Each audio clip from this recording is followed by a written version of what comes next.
자, 이것도 우리 분만 중 과정입니다. 이거는 분만 중 우리가 힘줘야 된다 그러죠. 이 자궁수축 힘뿐만 아니라 우리 산모가 할 수 있는 이 파워, 힘을 쓰는 식인데, 자, 이거는 분만 과정입니다. 여러분, 분만 과정 국가고시 잘 나오죠? 몇 기부터 몇 기 있어요? 1기, 2기, 3기, 4기 분만 과정이 있습니다. 이거를 만약에 일직선으로 얘기를 하면 어떻게 돼요? 자, 1기가요. 저는 문이 열리는 시기, 개국이라고도 합니다.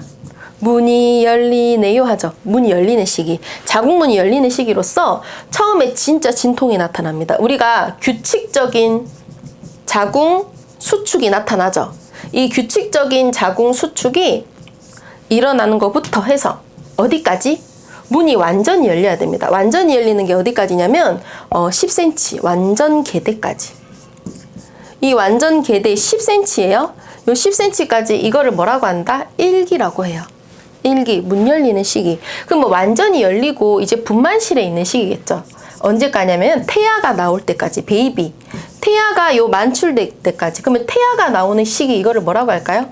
2기라고 합니다. 2기는 태아 만출기라고도 해요.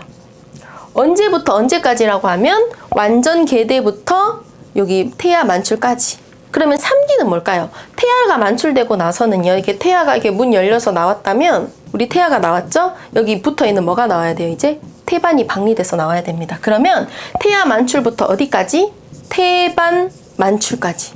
이 태반 만출까지를 몇 기라고 한다? 3기라고 합니다. 그러면은 3기는 태반이 만출기라고 하면 돼요. 태반이 나오는 거. 그러면 태반 나오면 분만이 끝이 아니냐라고 하는데, 마지막에 이게 회복기라고 했어요.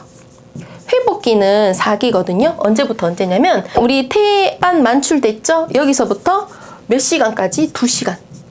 분만 후 몇 시간까지? 분만 후 2시간까지를 4기라고 합니다. 4기. 그래서 요 4기는 뭐다? 회복기로서 분만 후 태반 다 만출되고 나서 분만 후 몇 시간까지? 2시간까지. 그래서 회복기에도 우리 산모가 괜찮은지 관찰해야 되고 이게 중요한 시기가 됩니다. 그래서 우리가 분만 과정은 총 몇 가지? 1기, 2기, 3기, 4기 4가지가 됩니다. 근데 1기 때 해줄 게 많아요. 1기 때 우리 회음부 상모 해줘야 되고요.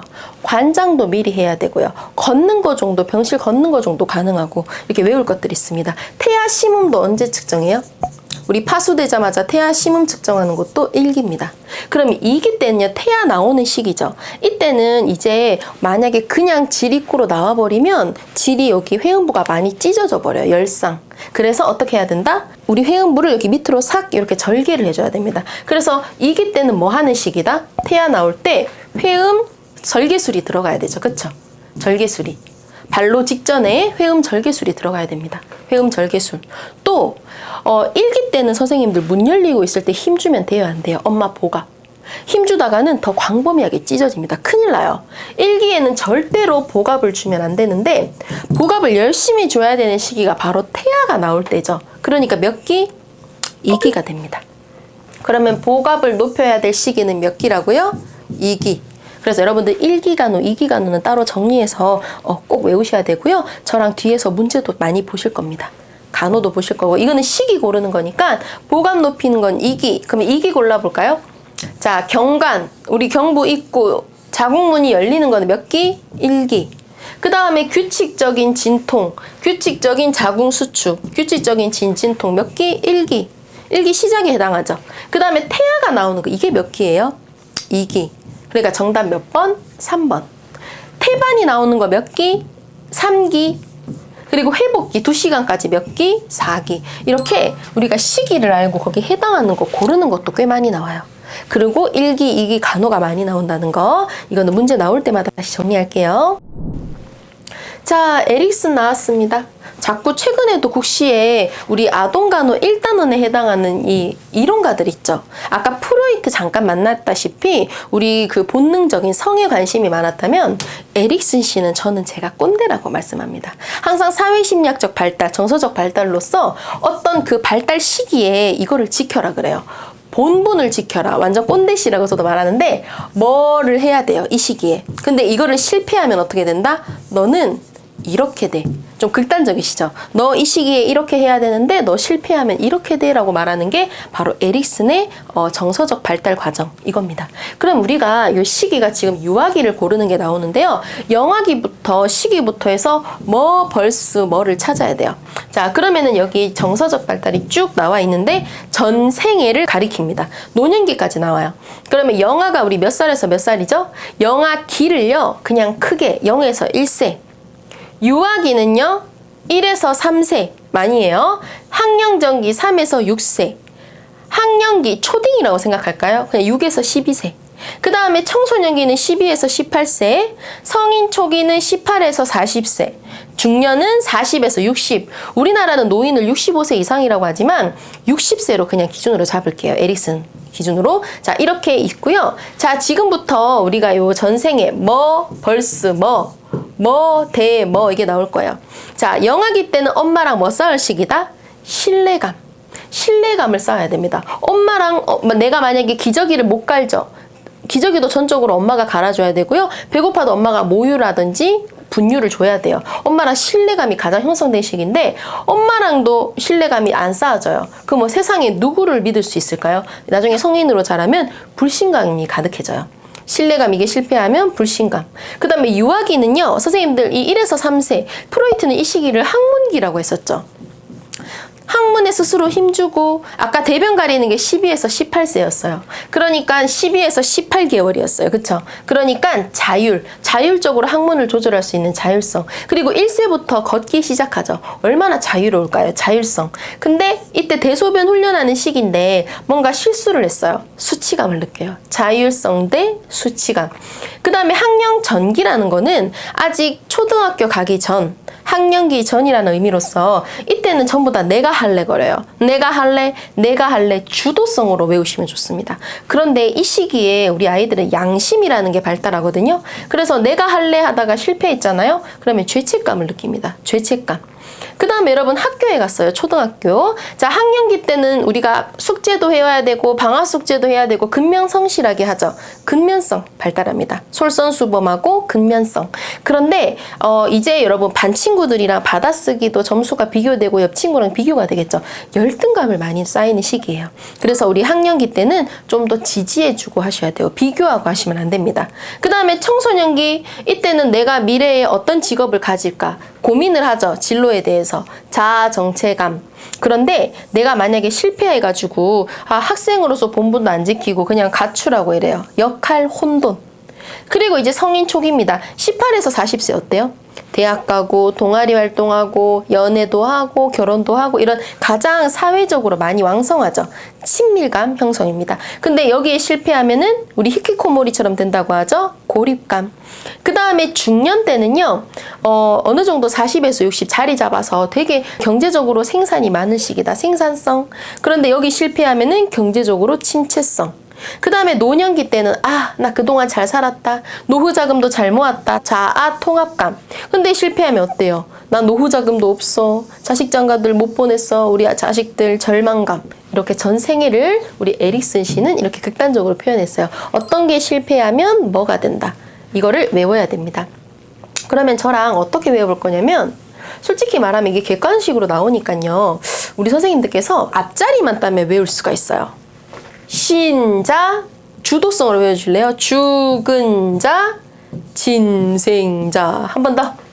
사느냐, 죽느냐, 진생자. 뭐 이렇게 외워도 돼요.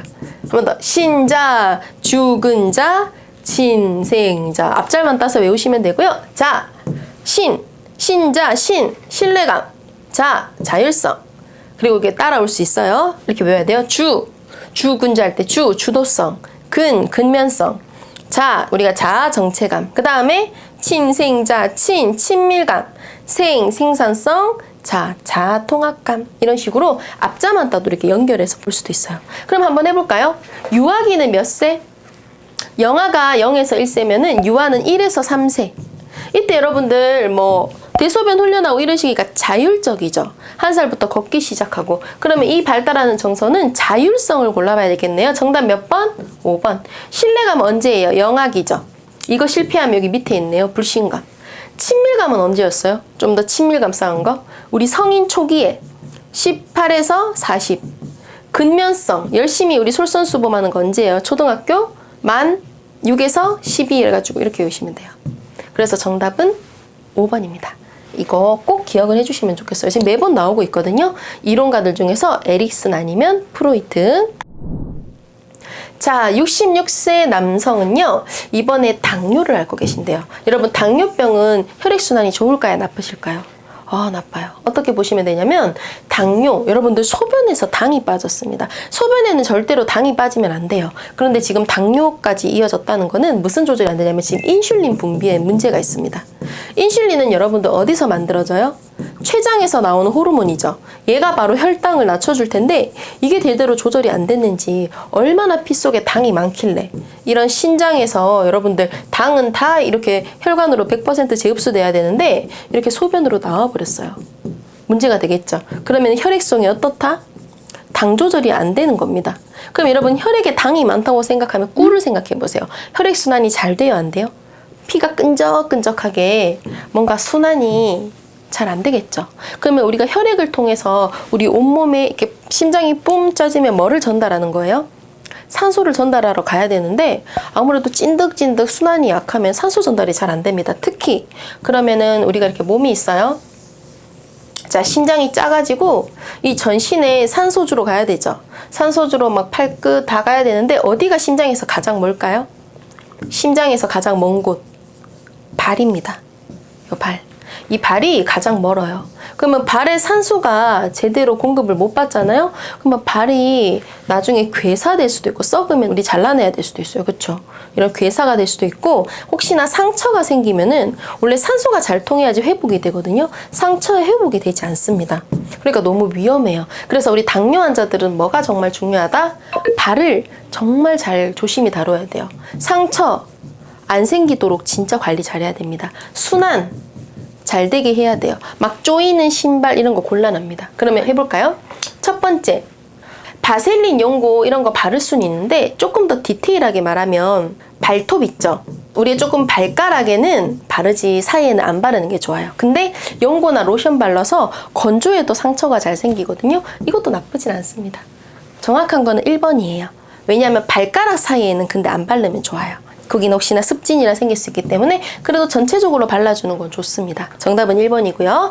통풍이 잘 되는 샌들은 위험해요. 샌들은 누가 밟기라도 한다든지 다칠 수 있기 때문에 통풍 잘 되는 꽉 막힌 신발은 좋아요. 근데 너무 조이진 않고 편안한 신발. 그리고 티누는요 절대로 제거하면 안 됩니다. 이거 제거하면 피도 나고 상처가 생기거든요. 티누 생기면 빨리 병원 가야 돼요. 이거 잘못됐어요. 그 다음에 신발에 뒷굽이 높고 꽉 낀다. 이거는 최악이겠죠. 꽉 끼고 이러면 순환도 안 되고 굽이 높아서 다칠 수도 있어요. 그 다음에 발톱은 여러분들 둥글게 깎으면 이렇게 깎다 보다는 내성 발톱처럼 이게 파고들 수 있거든요. 또 상처가 생길 수 있습니다. 발톱은 어떻게 깎아라? 일자로 깎으셔야 돼요. 내성 발톱 안 생기게. 그래서 둥글게 둥글게 자르다가 또 잘못 잘라낼 수도 있어요. 피부라도. 조심하셔야 되고요. 발톱은 일자로. 손톱이 어떻게 자르면 돼요? 손톱을 둥글게. 이거는 꼭 기억하셔야 됩니다. 발톱은 일자로, 손톱은 둥글게. 그래서 정확한 정답은 1번이 가장 맞네요. 1번으로 골라주시면 돼요. 자, 이번에는 와, 선생님들 이게 자율신경계가 두 가지가 있죠. 자율신경계 그냥 우리 중추신경, 뇌, 척수, 말초신경 말고 우리가 자율적으로 조절하는 이 자율신경계가 있습니다. 크게 몇 가지가 있어요? 교감신경과 부교감이 있죠. 그러면 교감신경과 부교감 이게 스스로 조절하는 자율신경계, 오토라고 해도 되죠. 자동. 자율적으로, 오토. 우리 자동으로 애들이 조절하는데 자, 이 상황이 증상이 두 가지가 있습니다. 교감과 부교감. 그러면 교감신경과 부교감 우리 신경의 증상은 전부 다 반대예요. 그렇기 때문에 교감신경만 외우시면은 할 수 있습니다. 이거 증상을 알아야 돼요. 그럼 먼저 교감신경 증상만 외워볼까요? 교감신경만 아시면 우리 부교감은 반대라고 기억하시면 됩니다. 그러면 교감은요, 저는 이렇게 외워요. 어떻게 외우는 게 더 좋냐면 교감, 학교마다 선생님들 교감쌤들이 계시죠. 제 예전에 저는 여고를 나왔는데 이 여고에서는 교감 선생님들 되게 무서웠어요. 특히 저희가 우리 강제적으로 야간 자율학습을 했었는데 우리 만약에 학생들이 혹시 밤을 넘거나 이러면은 막 차를 뱅뱅 도시면서 감시를 하셨어요. 그러면 제가 큰 마음 먹고 이번에 나는 밖에서 공부를 하겠다. 학교에 담을 넘습니다. 담을 넘는데 교감쌤을 탁 마주칩니다. 놀래요. 눈이 어떻게 돼요? 커집니다. 동공 확장. 할 수 있을까요? 놀래서 교감쌤 그 심장이 어때요? 벌렁벌렁 뜁니다. 자, 맥박수 어떻게 될까요? 심장박동. 촉진 빨라집니다. 심장이 벌렁벌렁해요. 그 다음에 우리 선생님도 어떻게 해볼까요? 닭살 돋아요. 털세움. 되셨나요? 그 다음에 또 뭐 해보냐면 놀래가지고 눈물이 쏙 들어갑니다. 그리고 혈관도 어떻게 될까요? 놀래서 이러니까 수축됩니다. 혈관 수축. 그러면 뭐 더 표현하면 혈압도 어떻게 돼요? 혈압도 올라갑니다. 혈관이 수축되니까. 교감신경 할 수 있겠죠? 그러면 교감신경이고 우리 이제 교감쌤을 딱 마주쳤는데요. 이제 제가 교감쌤을 피해서 도망가 보도록 하겠습니다. 자, 교감쌤 피해서 도망갈게요. 자, 뛰어야 됩니다. 여러분 뛰려면 숨 잘 쉬어야 되겠죠? 잡히면 안 돼요. 그러니까 기관지가 어떻게 될까요? 여러분 기관지가 우리 도망가야 되니까 숨이 커져야 되겠죠. 자, 기관지가 확장됩니다. 교감쌤한테 안 잡혀야지 하시면 돼요. 또 교감쌤한테 도망가는데 여러분들 화장실 가면 잡히겠죠. 화장실 가면 안 되기 때문에 소변 마려우면 안 돼요. 대변 마려우면 안 돼요. 그러면 소변, 방광 어떻게 해야 될까요? 방광이 수축하면 소변이 나오죠. 방광이 이완돼야 됩니다. 배니 억제. 할 수 있을까요? 화장실 가면 안 된다고 생각해 주시고 그 다음에 또 볼까요? 소화가 안 돼야 되기 때문에 응가 마려우면 안 되죠. 소화되죠. 연동운동이 억제돼야 됩니다. 장운동 되면 안 돼요. 그러면 화장실 가려고 싶을 것 같아요. 소화, 분비샘 이런 효소 같은 것도 많이 나오면 안 됩니다. 억제. 그쵸? 땀은 많이 납니다. 도망간다고 땀 많이 흘려요. 그 다음에 침샘. 여러분 침샘도 효소죠. 우리 음식을 녹이죠. 안 됩니다. 분비 억제. 입이 말라요. 그리고 교감쌤이 쫓아오는지 선모체 저 멀리 우리 이거 수정체 굵기 조절하는 거 오목렌즈 보롱렌즈라고 하죠. 얘도 이완 멀리 볼 수 있어요. 쫓아오는지 봅니다. 이렇게 외우시면 돼요. 근육 같은 것도 여러분 수축되겠죠. 놀래서. 자, 이런 것들 선생님들 이렇게 교감쌤이 쫓아온다. 우리는 피하지 않게 도망가야 해서 기관지 확장 또 혈관 수축, 심장 벌렁벌렁 그 다음에 소변 마려우면 안 돼. 대변 마려우면 안 돼. 이렇게 해가지고 생각해 주셔도 좋습니다. 여기까지 되셨나요? 자, 그러면 우리가 지금 또 해볼 텐데 고속도로 한번 보겠습니다. 근데 문제가 조금 더 만약에 응용돼서 낸 게 교감신경, 부교감신경이라고 안 주어졌어요. 그럼 이 교감신경 작용이 언제 일어나냐면 공포라든지 놀램 이럴 때 많이 나타날 수 있어요. 놀래가지고 아까 교감쌤 마주쳐서 놀랬죠. 그러면 이거 보세요. 고속도로에서 선생님들 운전 중에 갑자기 역주한 차랑 부딪히려고 합니다. 이거 놀래요 안 놀래요? 심장이 깜짝 놀라겠죠. 아주 놀람. 그러면은 이 상황은 교감신경이에요? 부교감이에요? 이게 바로 교감신경이 작용한 거죠. 그럴 수 있겠죠? 그래서 교감신경 작용을 또 찾아야 됩니다. 자, 1번. 심장박동 억제가 아니라 심장이 벌렁벌렁벌렁 아니죠. 동공 축소가 아니라 동공이 어떻게 해야 돼요? 확대 눈이 커진다. 혈압이 떨어지는 게 아니라 혈관이 수축하니까 혈압이 증가. 기관지가 넓어집니다. 왜? 교감쌤 피해서 뛰어야 되거든요. 확장 맞습니다. 소화 분비 이거 많이 나오면 응가마렵죠? 안 돼요. 정답은 4번 기관지 확장입니다. 이렇게 교감쌤이 쫓아온다라고 생각해서 외우시면은 충분히 자율신경 증상 찾을 수 있어요. 부교감은 교감이랑 반대다. 교감만 외우시면 됩니다. 자, 이번에는 28번입니다. 28번 같은 경우는 한번 볼까요? 계단에서 굴러떨어져서 다리가 골절됐다. 지금 골절, 이 골절에 해당하는 아무래도 응급간호 문제겠네요. 다리가 골절돼가지고 병원으로 이제 이송을 해야 되는데 가장 먼저 해줘야 할 응급처치, 이 골절의 응급처치입니다. 골절 응급처치 하면은 자, 골절 환자 저랑 법칙을 하나 알려드릴 건데요. 일명 쌀이 영어로 라이스예요. 자, 골절 응급처치 라이스 법칙을 한번 알려드리겠습니다. 근데 이게 사실은 골절뿐만 아니라 탈구도 마찬가지고요. 염자도 이 방법을 쓰시면 돼요. 우리 염자도 시험에 잘 나오죠. 인대 늘어났다, 발목을 삐었다 이럴 때도 이 방법을 쓰시면 됩니다. 이 라이스는요. 이거 순서예요. 라이스가 바로 순서가 됩니다. 순서. 이 라이스대로 순서고요. R 우리가 레스트라고 하죠. 레스트는 원래 휴식인데 이거를 뭐라고 하냐면 휴식, 안정이라고 합니다. 그러니까 움직이지 마 이거예요. 골절 났을 때 그대로 멈춰라 하셔야 돼요. R, rest. 그 다음에 I는요, immobilization이라는 용어인데, immobilization. 뭐 영어를 기억하실 필요는 없고요. immobilization인데, 이걸 뭐라고 한다? 고정. 고정을 여러분들 우리가 뭐로 해야 되냐면 부목으로 하는 게 좋습니다. 그쵸? 부목돼야지 여러분들 빤빤한 부목을 대줘야지 더 부러지는 걸 막을 수 있어요. 단순골절이 복합골절로 가는 걸 막는 게 바로 부목입니다. 부목을 대어줘야 돼요. I. 그쵸? 고정해서 가야 되고요. 그냥 털레털레 가면 더 부러집니다. 그 다음에 C는 항상 무슨 찜질이 헷갈리죠? 응급처치는 이게 콜드예요. 무슨 찜질한다? 찬, 냉찜질을 해야 돼요. 골절 났을 때 냉찜질. 그 다음에 E는 엘리베이션이라고 해서 거상이죠. 심장 부위보다 높게. 이거 나중에 부종을 빼기 좋아요. 나중처치고요. RICE. 이게 바로 골절간호의 순서이자 어떤 공식이라고 외우시면 됩니다. 그러면 해볼 텐데요. 지금 가장 먼저니까 RICE. R이 먼저고 R 없으면 I 이렇게 가시면 되거든요. 한번 풀어볼게요. 1번. 골절 부위가 외부로 노출됐어요. 이거는 그냥 단순 골절이 아니에요. 만약에 이렇게 피부 안에서 있는 떡 부러지는 이 골절이 아니라 지금 어떤 일이 벌어졌다? 이게 뼈가 부러지면서 얘가 바깥으로 튀어나와 버렸어요. 뼈가. 그러면은 이걸 복합골절이라고 하고요. 출혈이 엄청 심해요. 균도 많아요. 그럼 혹시 복합골절 환자분은요, RICE 중에 중간에 한번 소독을 해야 됩니다.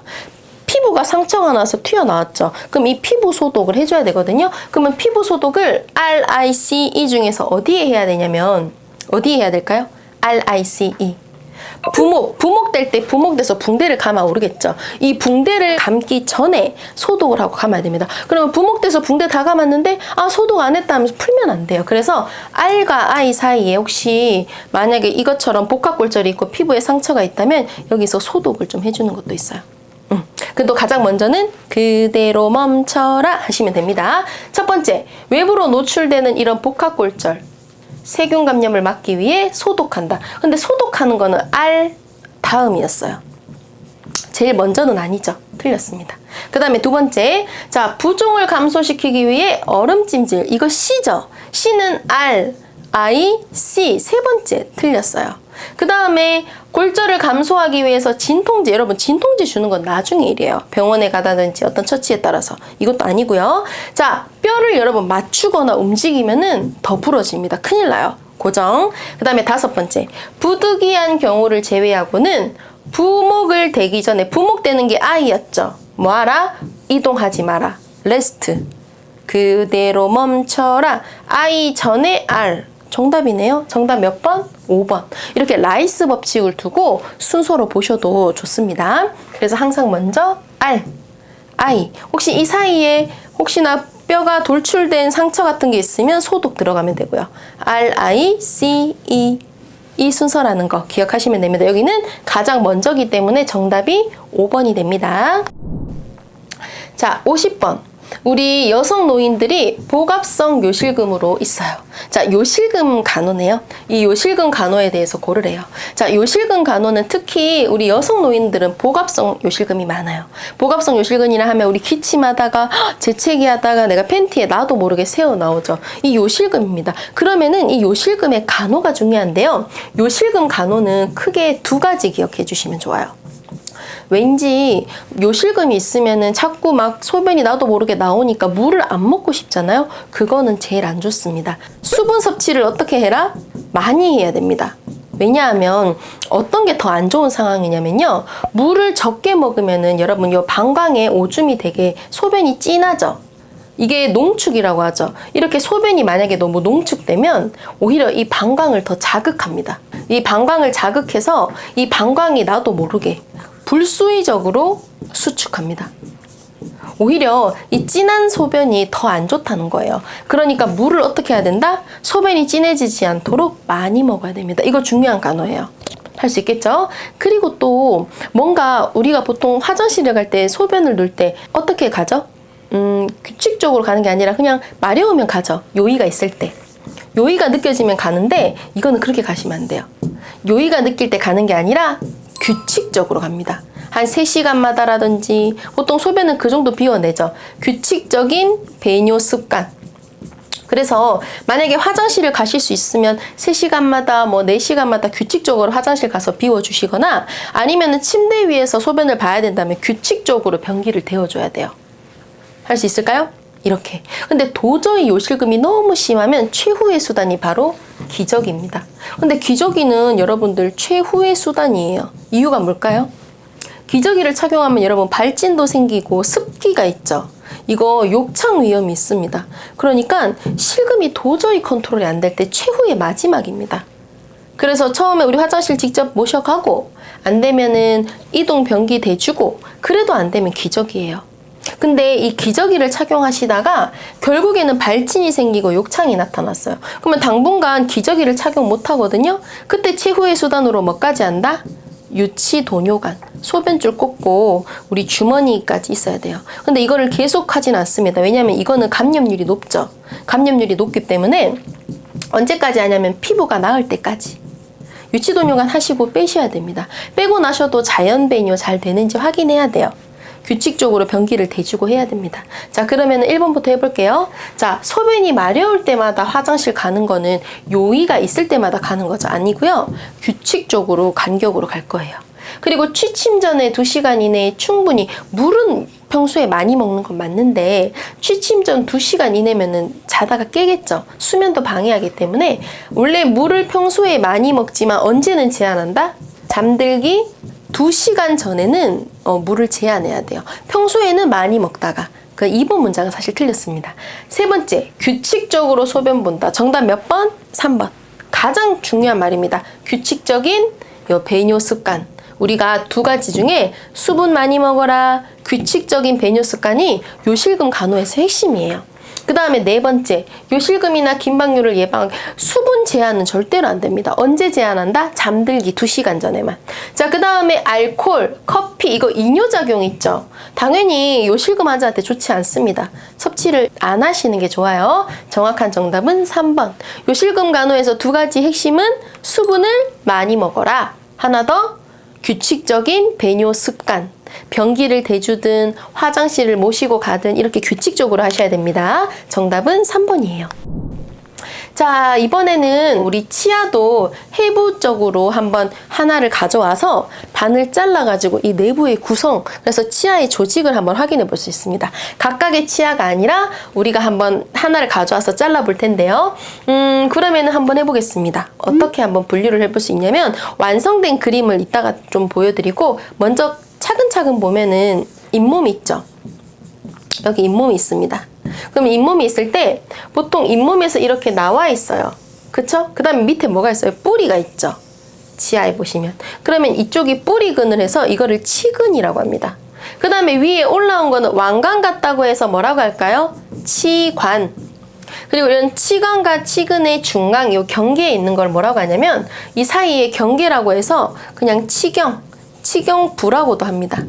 이렇게 우리가 전체적으로 구조는 이렇게 보시고 이제 더 세부적으로 보시면 우리 치관에서 가장 요 겉부분 있죠. 치아의 가장 바깥이 되는 거. 이 가장 바깥층. 이 가장 바깥층을 우리가 뭐라고 하냐면 법랑질이라고 해요. 가장 바깥. 가장 그리고 단단합니다. 마치 다이아몬드처럼 굉장히 단단해요. 그리고 만약에 충치가 시작되면 어디서부터 시작될까요? 당연히 이 범랑질부터 시작되겠죠. 그쵸? 그러면은 충치를 예방하기 위해서 우리 선생님들이 불소를 도포하던지 칫솔질을 한다든지 여기 하는 거죠. 불소 도포되는 부위. 바로 범랑질, 다른 말로 에나멜질이라고도 하고요. 색깔이 사기색 같다 해서 사기질이라고도 합니다. 중요할 수 있죠. 단단합니다. 저자, 바로 여기서 하는 거죠. 씹는 저자까지. 저자까지 하고 있고 그 다음에는요. 여기 치아의 가장 가운데 뭐가 있어요. 치아의 가장 중심에 있다고 해서 이거를 치수라고 합니다. 이곳에 뭐가 있냐면 신경도 있고요. 혈관도 있어요. 그러면 신경 치료할 때 이쪽입니다. 치아의 가장 중심에 있어요. 그쵸? 이 신경도 있고 혈관도 있어서 이렇게 구성되어 있는 게 치수. 치수도 기억하셔야 됩니다. 그 다음에 이제 치아의 부분 중에서 제일 넓은 부분을 차지하고 있어요. 이만큼. 가장 다 대부분을. 이거를 뭐라고 하냐면 상아질이라고 합니다. 얘는요, 마치 좀 스펀지 같아요. 그래서 경도가 약간 무르다. 누구보다 물러요? 범랑질은 선생님들 제가 엄청 단단하다 그랬죠. 우리 다이아몬드처럼. 우리 상아질은 좀 무릅니다. 그래서 만약에 범랑질이 상아질보다 무르다면 틀렸어요. 범랑질은 단단하고요. 상아질이 마치 스펀지처럼 충격을 흡수합니다. 우리 범랑질이 막 저작하면서 부딪히는 거 있죠. 이 충격을 흡수하는 완충제 역할을 해줘요. 그런 다음에 중앙에 있는 이 치수도 보호하고 있어요. 우리 상아질이 보호하고 있죠. 왜 근데 상아질이 이렇게 부들부들하고 물러졌냐면 이 혈관 있죠, 치수에. 이 혈관에 있는 이 혈액으로 이렇게 수분을 공급합니다. 치수가 누구한테? 상아질한테 수분을 공급합니다. 그래서 범랑질보다 많이 무른 거예요. 이해되시겠죠? 그 다음에 충치가 이렇게 범랑질을 뚫고 들어오잖아요. 이 단단한 거를 뚫고 들어오면 여기 상아질에 도달하면 빨리 진행됩니다. 충치가 어떻다고요? 만약에 충치가 여기까지 도달하잖아요. 상아질까지. 그러면 엄청 빨리 진행돼요. 진행 속도가 빨라집니다. 금방 치수까지 돌아올 수 있어요. 이렇게 자 범랑질, 치수, 그리고 상아질까지 보셔서 이런 뼈대들이 있으면 여러분 이 뿌리 쪽에 이 치근을 감싸는 게 있어요. 1차적으로. 그래서 여러분 뼈대에다가 시멘트 발라준다 해서 일명 시멘트질이라고 하는데요. 일명 배각질입니다. 배각질은 여러분들 이제 턱뼈 있죠. 아래 턱뼈, 위턱, 아래턱. 그래서 상악, 하악에다가 이빨을 붙여요. 이를. 그래서 그다음에 악골이라는 턱뼈 있죠. 턱뼈에 고정시켜줍니다. 시멘트 발라준다 하면 될까요? 배각질. 그리고 배각질이 끝이 아니라 이 치근을 한 번 더 쌉니다. 크게. 이렇게 한 번 더 싸는 막이 있어요. 이거를 뭐라고 하냐면 치근막이라고 하고요. 이거를 치주인대라고도 합니다. 아까 전에 여러분들 악골에 고정을 했다면 이거는 잇몸뼈인 치조골에 부착합니다. 이제 잇몸에 부착하는 역할을 치근의 마지막 사는 치근막, 치주인대가 잇몸뼈, 치조골에 부착합니다. 이런 역할도 하고요. 그리고 치아가 요 부딪히는 느낌을 신경에 전달도 해줘요. 누가? 치근막, 치주인대가. 그림으로 보면 이렇게 되어요. 제가 좀 복잡하게 적어놨지만 우리 선생님들 한 번만 더 해볼까요? 자, 우리가 여기 겉부분 이거 싸고 있는 거 이걸 뭐라고 한다? 법랑질, 에나멜질, 사기질. 치아의 가장 바깥이고 가장 단단하고 마치 다이아몬드처럼 씹는 기능하고요. 충치 시작 부위 불소가 침착되는, 우리가 여기를 불소를 도포해서 에나멜질을 아니면 범랑질을 튼튼하게 해줘야 됩니다. 그 다음에 치수, 여기 정 가운데 있죠. 여기 신경 보이시나요? 신경과 우리 아까 전에 혈관이 있고 림프관도 있어요. 이런 식으로 있고 상아질한테 이런 혈관에 있는 혈액으로서 수분을 공급해요. 그 다음에 상아질이 그 다음 제일 많은 부분을 차지한 거, 이거 뭐라고 한다? 상아질. 이거는 마치 스펀지 같아요. 범랑질 충격. 저작할 때 충격을 흡수하고 그 안에 치수도 보호하고 경도가 많이 약해요. 치수가 자꾸 수분을 주다 보니까 경도가 약하고 충치가 시작하면 빨리 진행된다, 썩는다. 우리 범랑질을 뚫고 우리 상아질까지 오면은 빨리 침투되어요. 그 다음에 우리가 밑에 싸고 있는 거 있죠? 싸고 있는 거 이제 첫 번째 싸는 거 배각질, 시멘트질이라고도 하고요. 이거는 턱뼈라는 악골에 고정하는 역할을 합니다. 그 다음에 거기서 한 번 더 싸는 거 뭐라 그래요? 치주인대, 치근막. 이거는 이제 악골을 넘어서 치조골이라는 잇몸뼈에 부착합니다. 잇몸뼈에 부착하고 이 부딪히는 느낌을 신경에 전달한다까지. 이렇게 그림으로 보면 이런 모습을 띌 수 있어요. 자, 여기까지. 이번에는 우리가 한방 문제에서 이 제형이 나왔네요. 최근에 국가고시는 또 이 중에서 하나가 답으로 나오는 게 나왔거든요. 제형은 또 쉬워요. 쉬우면서 국가고시는 또 굉장히 자주 기출되는 문제입니다. 그래서 우리 한의원에서 받게 되는 먹는 약물들이 있죠. 약물에 어떤 제형의 종류가 있는지 이거를 고르면 됩니다. 우리 많이 들어본 것 중에 보통 여러분들 사극 같은 데 보더라도 우리가 한의원에서 한약을 타도 탕제로 타죠. 탕약. 한번 볼까요? 약을 넣고 물을 부어서 끓여요. 끓인 다음에 이거를 똑똑똑똑 삼출시켜서 꺼즈러 짠다 그럴까요? 그리고 키워드가 바로 급성질환입니다. 뭔가 액체형이니까 잘 흡수되고 급성질환한테 쓰이는 거라고 하면 우리 선생님들 뭐라고 해야 될까요? 탕제. 탕제가 답으로도 잘 나와요. 키워드가 뭐다? 급성질환. 그러면은 급성질환 말고 만성질환한테 쓰이는 약제라는 거 이런 것도 답으로 많이 나오거든요. 정답이 환제입니다. 환약 있죠, 동글동글한. 요 환제가 바로 만성질환한테 쓰인다 이러면은 환제가 되어요. 그래서 약제를 갈아가지고 가루약으로 만들어요. 가루. 거기다가 뭐를 섞을 수 있냐면 물 또는 풀 또는 꿀 같은 걸로 해서 동글동글하게 환약으로 만드는 걸 뭐라고 한다? 환제. 만성질환 환자한테 쓰이는 약이라고 하면 환제가 됩니다. 할 수 있을까요? 만성질환 환제. 그 다음에 산의 산은요, 흩어질 산이라고 해요. 그러니까 어떤 약제? 뭔가 가루약 같아요. 그래서 산제를 나타낸 거는 마른 약제 있죠. 마른 약제를 가루낸다, 우리 새말 친다, 그 다음에 체에 거른다 이런 말 나오면은 산제, 흩어질 산, 가루약입니다. 그리고 고제라고 하면요, 고제는 여기 지금 보기엔 없지만 엑기스가 있거든요. 엑기스제. 얘랑 좀 헷갈릴 수 있어요. 둘 다 진하게 따려야 돼요. 따린다. 뭔가 농축시키는 느낌이 들죠. 고제도 그렇고 엑기스도 그렇습니다. 이것도 진하게 달여요.